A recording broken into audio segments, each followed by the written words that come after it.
Hello 11th class students, how are you? I think अच्छे होंगे बेटा आप। देखो आज हम टॉपिक करने वाले हैं यूनिट फर्स्ट में forces in nature and conservative laws. तो देखो भाई, अपने पास है जो नेचर के अंदर, मेनली नेचर के अंदर 4 फोर्सेस होते हैं, उनको हम डिस्कस करने वाले हैं वन बाय वन। फर्स्ट ला, जैसे अब मैं बता रहा हूँ, फर्स्ट फोर्स है ग्रेविटेशनल फोर्सेस। आप नोटबुक में अपनी नोटबुक निकालो बेटा और नोटबुक में आप नोट करते रहो ये सारी चीजें। Gravitational forces. Second one is weak nuclear forces.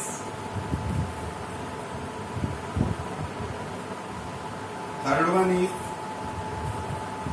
Electromagnetic forces.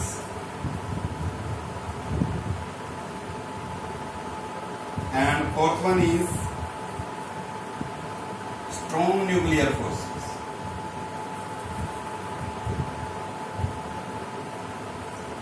तो नेचर के अंदर भाई 4 टाइप के फोर्सेस हो गए students.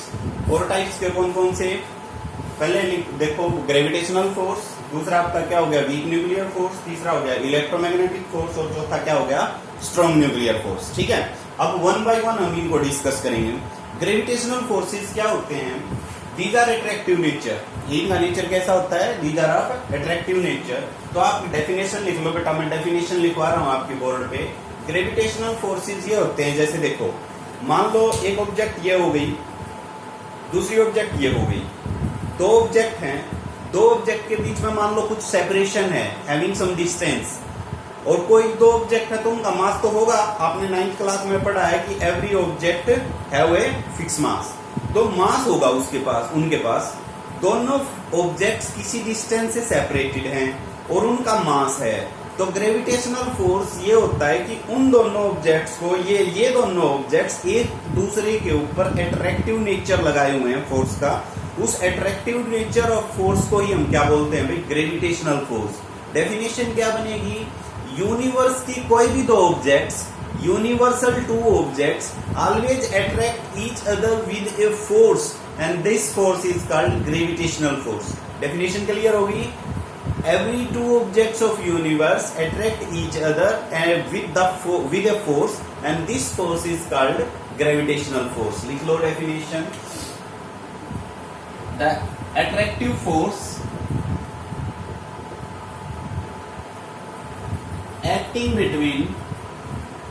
acting between 2 objects of universe, 2 objects of universe। अब देखो भाई, यूनिवर्स की बात कही है तो वो यूनिवर्सल ऑब्जेक्ट्स हैं जो वो दोनों अर्थ पे भी हो सकती हैं। खुद एक अर्थ हो सकती है, दूसरी जैसे मून हो गया, जैसे कोई सन हो गया, कोई दूसरा भी स्टार हो सकता है। तो हर एक ऑब्जेक्ट का, यूनिवर्स के अंदर हर एक ऑब्जेक्ट के बीच में एक अट्रैक्टिव फोर्स है। उस फोर्स को हम क्या बोलते हैं? Gravitational force. क्या बोलते हैं? Gravitational force. ठीक है भाई, ग्रेविटेशनल फोर्स को भाई हम एक लॉ से मेजर कर सकते हैं। मैं एक बार इनको रफ कर देता हूं बेटा, बाद में लिख लेंगे इनके नाम। ग्रेविटेशनल फोर्स को हम किस लॉ से मेजर करेंगे? इसके लिए एक फॉर्मूला है अपने पास। उस फॉर्मूले को देखो, हम क्या बोलते हैं? Newton's law of gravitation. Newton's law of gravitation.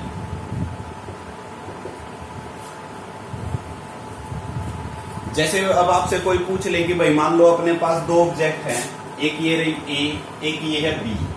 A having mass m1, B having mass m2 and these are separated by a distance r। कितनी डिस्टेंस से सेपरेटेड है? r डिस्टेंस से। दोनों ऑब्जेक्ट्स हैं, इसका मास m1 है और इसका मास m2 है, और आपसे ये कह दिया जाए find the force between them. कौन सा फोर्स? Gravitational force. किस लॉ से हम निकाल सकते हैं gravitational force? Newton's law of gravitation से। अब न्यूटन्स लॉ ऑफ ग्रेविटेशन कहता क्या? बिल्कुल सिंपल सी है, मैं एक बार इधर समझाता हूं आपको, सुनो। The force of attraction between these 2 objects, ये 2 ऑब्जेक्ट हैं, इन दोनों के बीच में फोर्स होता है। फोर्स जो निकाल रहे हैं हम, वो डायरेक्टली प्रोपोर्शनल है। ध्यान से सुनो, डायरेक्टली प्रोपोर्शनल है product of their masses. Product of their masses मतलब उनके मास की गुणा के directly proportional. and inversely proportional to the square of distance between them. Inversely proportional to the square of distance between them.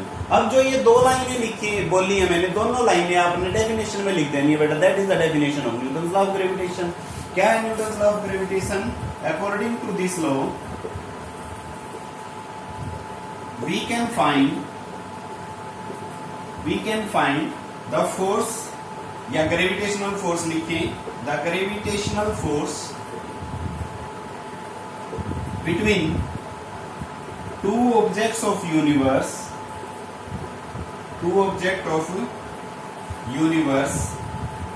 which is अब देखो वो लेके आ रहे हैं directly proportional to, which is directly proportional to the product of their masses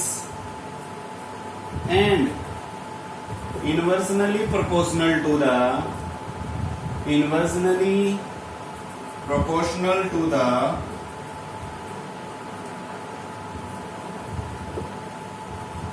square of distance between them.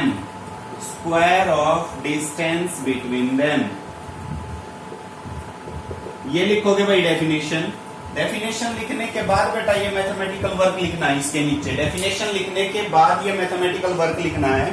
तो definition क्या लिखी है? According to this law we can find the gravitational force. यहां पे लिखोगे फोर्स बेटा.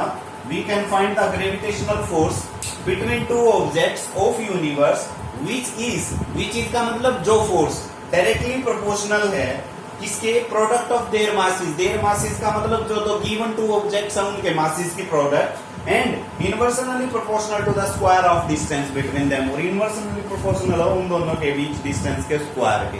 क्लियर होगी यहां तक? एक बार इन दोनों डेफिनेशंस को नोट करो, फिर मैं वहां से एक फॉर्मूला बता देता हूं आपको.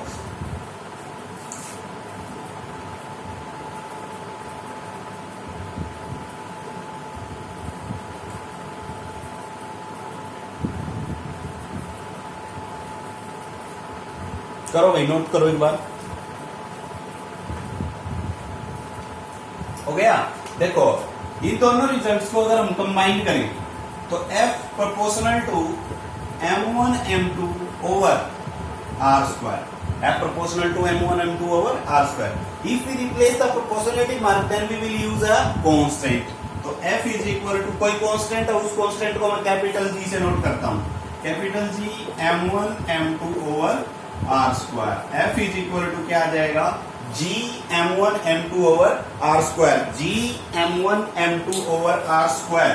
यहां पे जो ये G है, इस G को हम बोलते हैं बेटा ग्रेविटेशनल कांस्टेंट. क्या बोला जाता है? Gravitational constant. Gravitational constant G is called gravitational constant. ये ग्रेविटेशनल कांस्टेंट की वैल्यू होती है अपने पास न्यूमेरिकल वैल्यू मैंने पहले भी बताई है आपको 6.67 into 10⁻⁻11. अब मैं यूनिट बताने वाला हूं क्योंकि आप यूनिट और डायमेंशंस कर चुके हो. यूनिट देखो इसकी क्या आ जाएगी? न्यूटन मीटर स्क्वायर पर kilogram square. Newton metre square पर किलोग्राम. कैसे आया एक बार ध्यान करो. यहां से देखो G is equal to, G को क्या मैं लिख सकता हूं? F r square over m1 m2 लिख सकता हूं ना. इसको यही रखा, बाकी चीजों को एक तरफ कर दो तो G is equal to F r square by m1 m2 आ गया ना. यहां से अभी देखो यूनिट इसकी F फोर्स की यूनिट क्या होती है? न्यूटन. रख दिया न्यूटन. r लेंथ है, रेडियस है या डिस्टेंस कह लो उनके बीच की. तो डिस्टेंस है तो मीटर स्क्वायर. मीटर स्क्वायर हो गया m1 kg m1 kg. kg into kg square को ऊपर करोगे तो kg की पावर -2. तो ये यहां से इसकी यूनिट आ गई. डायमेंशनल फार्मूला बेटा आप पहले ही कर चुके हो. इसका डायमेंशनल फार्मूला आ रहा m-1 L3 और t-2 है ना. तो ये डायमेंशनल फार्मूला G का आप चेकअप कर सकते हो. तो हमने पहला फोर्स पढ़ा है. कौन सा फोर्स है? पहला ग्रेविटेशनल फोर्स. ग्रेविटेशनल फोर्स क्या होता है? यूनिवर्स की कोई भी दो ऑब्जेक्ट के बीच में लगने वाले अट्रैक्टिव फोर्स को हम क्या बोलते हैं? Gravitational force. ग्रेविटेशनल फोर्स किस लॉ से मेजर कर सकते हैं? न्यूटन्स लॉ ऑफ ग्रेविटेशन से. न्यूटन्स लॉ ऑफ ग्रेविटेशन क्या कहता है कि कोई भी दो ऑब्जेक्ट है उनके बीच में जो फोर्स है वो डायरेक्टली प्रोपोर्शनल है उनके प्रोडक्ट ऑफ मासेस के और universally proportional square of distance between them. Clear होगी ये बात? ओके. तो यहां से हमने मैथमेटिकल एक फार्मूला निकाला, F is equal to G m1m2 over r square, where G is called gravitational constant. इसकी वैल्यू ये होती है और यूनिट ये आपकी आ गई है। डन। अब इनकी प्रॉपर्टीज लिख लो, ग्रेविटेशनल फोर्सेज की प्रॉपर्टीज भी पूछ ली जाती है एक दो, वो मैं लिखवा देता हूं आपको।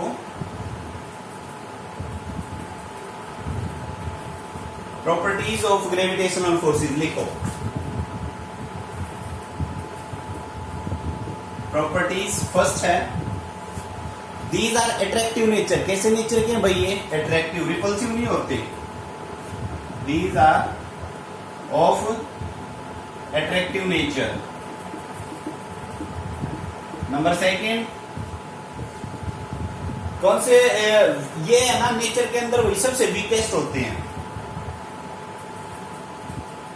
Weakest forces in nature.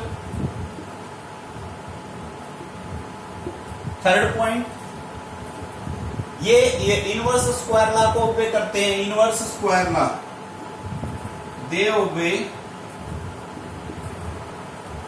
Inverse square law, दे ओबे इनवर्स स्क्वायर लॉ। फोर्थ लिख लो, दीज आर यूनिवर्सल फोर्सेज।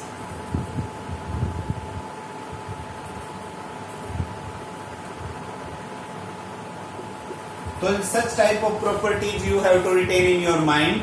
अपने दिमाग में रखनी है बेटा ये प्रॉपर्टीज की, ये अट्रैक्टिव नेचर होती हैं, सबसे वीकेस्ट होते हैं, इनवर्स स्क्वायर लॉ को ओबे करते हैं और यूनिवर्सल लॉ। तो इसका मतलब ग्रेविटेशनल फोर्स आपका कंप्लीट कर चुके हैं हम। ग्रेविटेशनल फोर्स में कोई डाउट रहनी नहीं चाहिए स्टूडेंट्स। नेक्स्ट बढ़ो भाई सेकंड पे। सेकंड कौन सा था?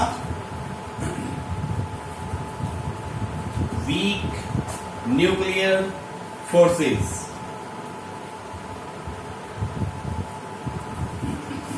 देखो भाई वीक न्यूक्लियर फोर्सेस देखो,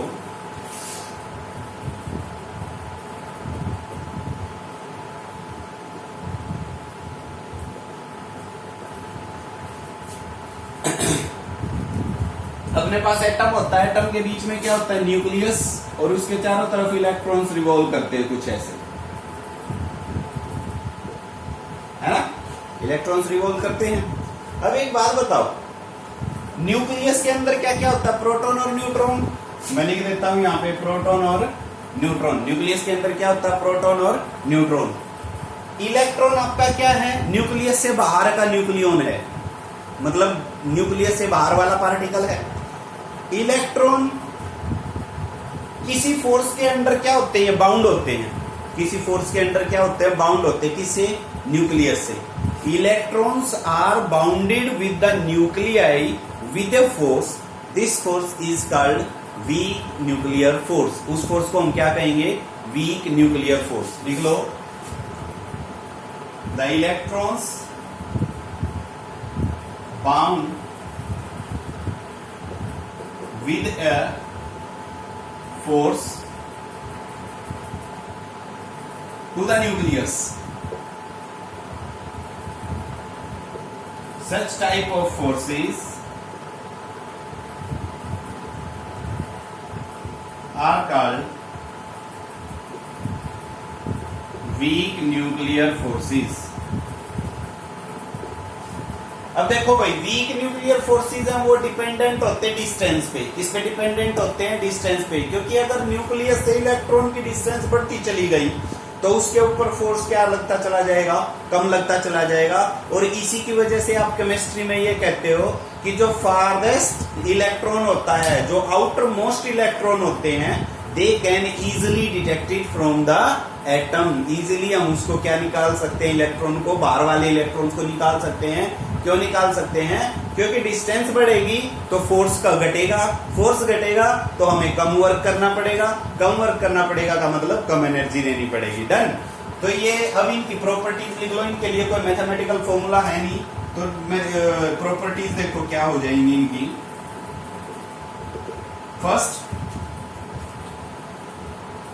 these are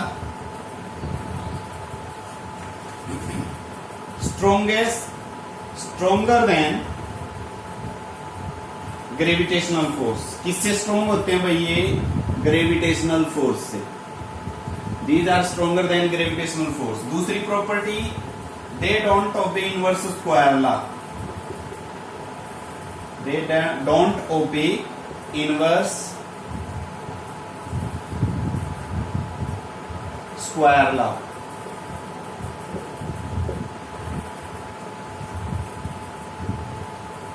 These are also universal. These are also universal. तो ये प्रॉपर्टीज है भाई वीक न्यूक्लियर फोर्सेस की। डन। इसके साथ ही हम कर लेते हैं स्ट्रॉन्ग न्यूक्लियर फोर्स, क्योंकि फिर वो इलेक्ट्रोमैग्नेटिक थोड़ा सा हटके हो जाता है। स्ट्रॉन्ग न्यूक्लियर फोर्स में इसके साथ ही बता रहा हूं, देखो सुनो, मैं अब यहाँ पे चेंज कर देता हूँ स्ट्रॉन्ग न्यूक्लियर फोर्स। अब स्ट्रॉन्ग न्यूक्लियर फोर्स की भी डेफिनेशन सिंपल है भाई, सिंपल डेफिनेशन है स्टूडेंट्स। ये आप अपनी नोटबुक में नोट करते रहो बेटा, और इनको ना डेली रिवाइज किया करो। सुबह शाम जब भी टाइम लगे आपको तो डेली रिवाइज किया करो। डेली रिवाइज करोगे तो आपके दिमाग में बना रहती है बात। Strong nuclear force, strong nuclear forces क्या होते हैं? अब आ जाओ न्यूक्लियस के अंदर। न्यूक्लियस के अंदर क्या होते हैं? देखो, प्रोटॉन और न्यूट्रॉन। प्रोटॉन न्यूट्रॉन को तो छोड़ो एक मिनट के लिए। मान लो किसी भी एटम के अंदर या किसी भी न्यूक्लियस के अंदर प्रोटॉन है भाई 20 प्रोटॉन्स हैं। अब 20 प्रोटॉन है तो प्रोटॉन पे आपका कौन सा चार्ज होता है? पॉजिटिव। पॉजिटिव को क्या करना चाहिए? रिपेल करना चाहिए। बट न्यूक्लियस क्या रहता है? एक बाउंड रहता है, बिल्कुल बंधा हुआ रहता है। वो उस रिपल्सन के through with respect to disturb नहीं होने देता अपने आप को। इसका मतलब क्या हुआ कि जो वो रिपल्सिव फोर्स है प्रोटॉन के बीच में, जो इलेक्ट्रॉन के बीच में है, जिसको हमने वीक न्यूक्लियर फोर्स कहा, जिसको हमने क्या कहा था? वीक न्यूक्लियर, प्रोटॉन के बीच, इलेक्ट्रॉन के बीच वीक न्यूक्लियर फोर्सेस को हमने। अब जो न्यूक्लियस है, न्यूक्लियस के अंदर क्या होता है? प्रोटॉन और न्यूट्रॉन हमने छोड़ दिया। प्रोटॉन पे कौन सा चार्ज है? पॉजिटिव। उस पॉजिटिव के विद रिस्पेक्ट टू रिपल्सन होते हुए भी वो न्यूक्लियस से बाहर नहीं जाते। इसका मतलब ये हुआ कि उस रिपल्सन के ऊपर भी एक और बड़ा फोर्स काम कर रहा है, जो उन प्रोटॉन को क्या नहीं होने देता? न्यूक्लियस से बाहर नहीं जाने देता। उस फोर्स को हम क्या बोलते हैं? Strong nuclear force. डन। तो स्ट्रॉन्ग न्यूक्लियर फोर्स क्या हो गया? The force which is the cause of stability of nucleus. एक तो डेफिनेशन होगी भाई ये, the force which is the cause of stability of nucleus. Nucleus की स्टेबिलिटी का जो कॉज बनता है, उसको बाउंड रखता है, उस फोर्स को हम क्या बोलते हैं? Strong nuclear force. दूसरी ये भी लिख सकते हो, the force due to which proton inside the nucleus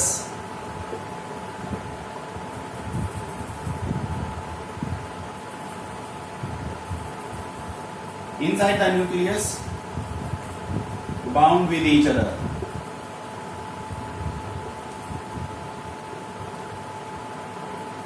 Bound with each other. The force due to which proton inside the nucleus bound with each other over the repulsion between them. उनसे के अंदर जो repulsion हो रहा है, उस repulsion से ऊपर भी एक फोर्स होता है जो उनको क्या रखता है? बाउंड रखता है।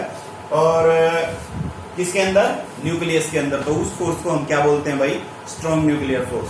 स्ट्रॉन्ग न्यूक्लियर फोर्स की प्रॉपर्टीज मैं यहां लिख देता हूं, साइड में देखो प्रॉपर्टीज। फर्स्ट प्रॉपर्टी, जो ये फोर्सेस होते हैं वो ये स्ट्रॉन्गेस्ट फोर्सेस होते हैं नेचर के अंदर की। चारों फोर्सेस में सबसे स्ट्रॉन्ग होते हैं strong nuclear forces. These are strongest forces in nature. Second one is, these are 10 raised to power 38 times stronger than gravitational force. Gravitational force से कितने गुना बड़े होते हैं? 10 की पावर 38 गुना। तीसरा, they don't obey inverse square law. They don't obey inverse square law. चौथा भाई, these are universal तो है ही भाई, क्योंकि नेचर के अंदर बात कर रहे हैं। तो ये आप इनकी प्रॉपर्टीज ध्यान रखोगे, ठीक है। फोर्थ बच गया वो इलेक्ट्रोमैग्नेटिक फोर्स। इलेक्ट्रोमैग्नेटिक फोर्स और ये कंजर्वेटिव लॉज अभी नेक्स्ट वीडियो में मैं बना रहा हूं, तब तक आप इनको नोट करो और पढ़ो। Thank you.